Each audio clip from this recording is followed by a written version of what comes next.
Good morning everyone. आज आहे माझा 5th ब्लॉग आणि मी आली आहे माझ्या मामाच्या घरी. हे सगळं मी आताच सगळं आवडलं.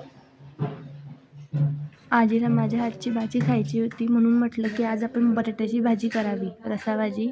आणि ती खरंच खूप छान झाली होती. मी तर नाही खाऊ शकली कारण मला मामांकडे जेवायला बोलवलं होतं. तिथं मामी आमची खूप मजा घेतली जेवताना आणि आम्ही खूप मजा केली. त्यानंतर माझ्या मामांची मुलगी सायली ती भांडे घासत होती आणि म्हटलं तिला बोर व्हायला नको म्हणून आम्ही तिथं तिच्या आजूबाजूला बसून गेलो मागे बाल्कनीमध्ये.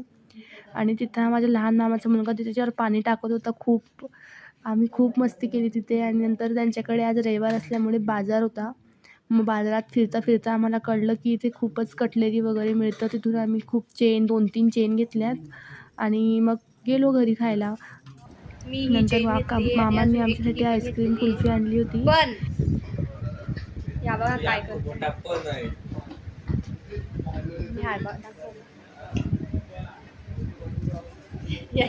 याचे 2-2 चालू आहे. माझ्यावर कोणती छान दिसते ते सांगा. ही काय? या दोघींनी रीलची प्रॅक्टिस केली. कुठलं गाणं आहे काय माहीत, पण खूप छान करत होत्या त्या.